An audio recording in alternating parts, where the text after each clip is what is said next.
پیامبر صلی الله علیه وسلم میفرمایند اگر از خدا بهشت طلبیدی بهشت فردوس بطلب. اونجا همجواری با یه لحظه تصور بکن الان که شما در بهشت همنشین پیامبر باشید صلی الله علیه وسلم.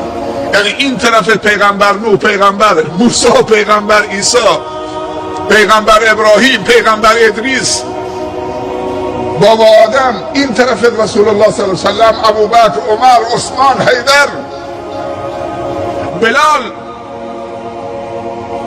عبدالرحمن ابن عوف، امهات المؤمنین، زنهای بزرگ، مریم بنت عمران، خدیجه ام المؤمنین، امهات المؤمنین. چقدر پیامبر رو دوست دارید الان؟ پیامبر صلی الله علیه وسلم فرمودن المرء مع من احب. انسان همیشه با کسی است که دوستش داره. اگه پیامبر رو دوست دارید چه با اون محشور میشید. واقعا الان شما دوستش دارید. اگه اینجا بود دوست نداشتید مصافحهش بکنید، ببین بلند بشید تو آغوشش بگیرید. در بهشت نعمت هایی هست که بالاتر از بهشته، که وقتی انسان مسلمان در بهشت قرار میگیره، که در بهشت نعمت هایی هست که نه چشمی دیده نه گوشی در وصفش شنیده، نه بر دل انسان خطور کرده. سبحان الله، چنین نعمت هایی هست. در احادیث وارد شده که وقتی خداوند ناز و نعمت های بهشتی رو به بهشتیان معرفی میکنه و میگه این مال شماست، استفاده کنید، همه مات و مبهوت میشن که بارالله این همه پاداش ما که این همه اعمال انجام ندادیم. اون دیگه فضل و کرم خداونده. بعد متجلی میشه بر بندگانش در بهشت، بهشون میگه که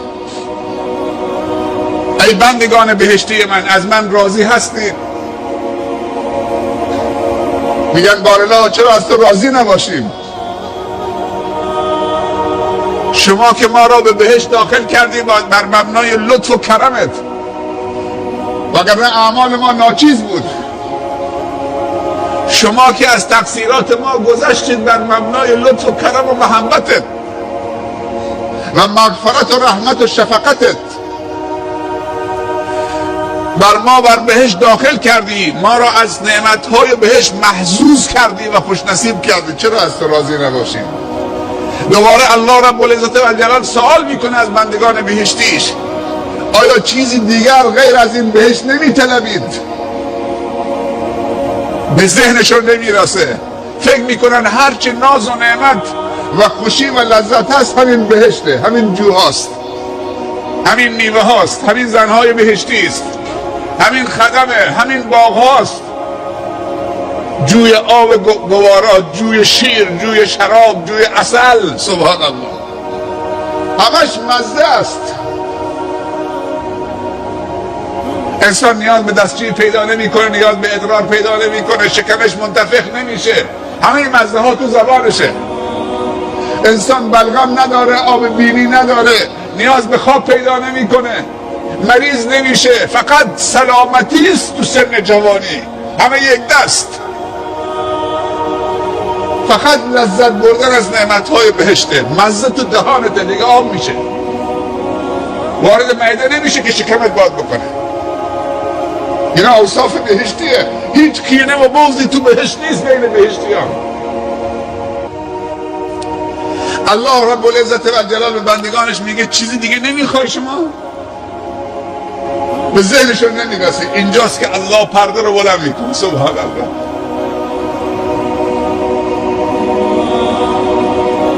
پرده رو از صورتش بلند میکنه.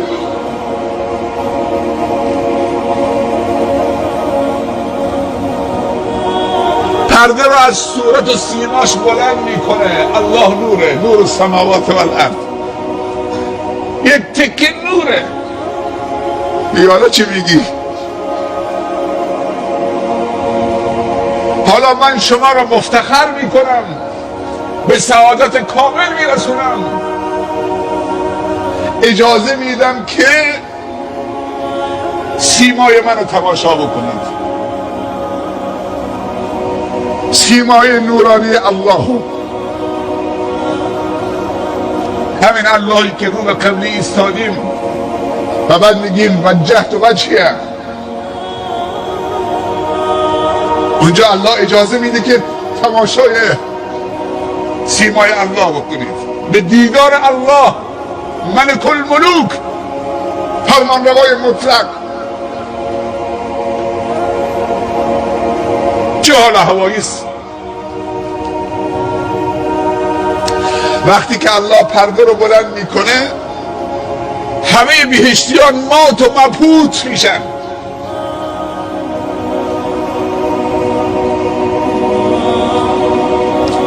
کل لذت های بهشت رو همه فراموش میکنن.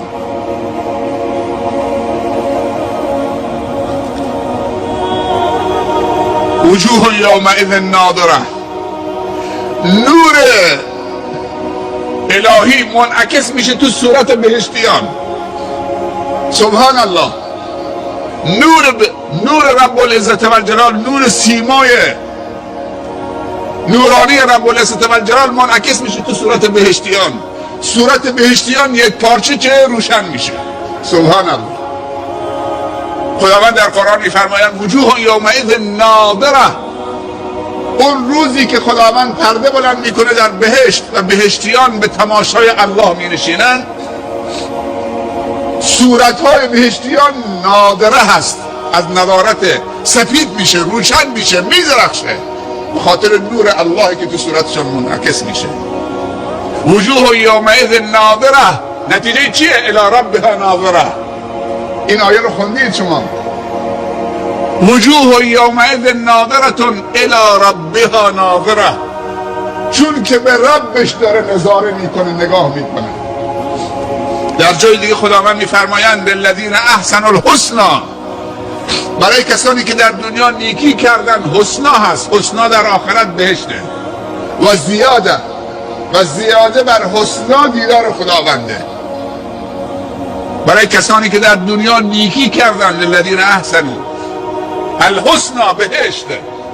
و زیاده، نعمتی مضاعف و زیاده بر بهشت، جز دیدار خدا چیز دیگر نمیتونه باشه. صحابه سوال کردن یا رسول الله ما میتونیم در قیامت پروردگارمون را ببینیم؟ براشون سوال پیش آمده بود. این ربی که در مقابلش قیام میکنیم، رکوع میکنیم، سجود میکنیم، الله اکبر میگیم، سبحان ربی العظیم میگیم، سبحان ربی الاعلی میگیم، ما میتونیم ملاقاتش میکنیم رو در رو؟ پیامبر جواب داد سترون ربکم کما ترون القمر لیلة البدر لا تضامون فی رؤیته. شما ربتون رو در بهشت میبینید همونطوری که ماه بدر، شب بدر که قرص میشه شب 14، بدونی که ازدحامی کسی رو هل بده. ازدحام نیست. تو برو، من میخوام ببینم، تو برو پایین، تو یقین سرت بیار پایین تر تا من راحت‌تر ببینم. اینطوری نیست. سترون ربکم، در آینده نزدیک شما ربتون رو میبینید. کما ترون القمر لیلة البدر، وقتی ماه قرص بالاست کسی هل میده که تو برو اون طرفتر تا من ماه ببینم. ماه وسط آسمونه، همه میبینن. لا تدامون فی رؤیته، هیچ ازدحامی و مشکلی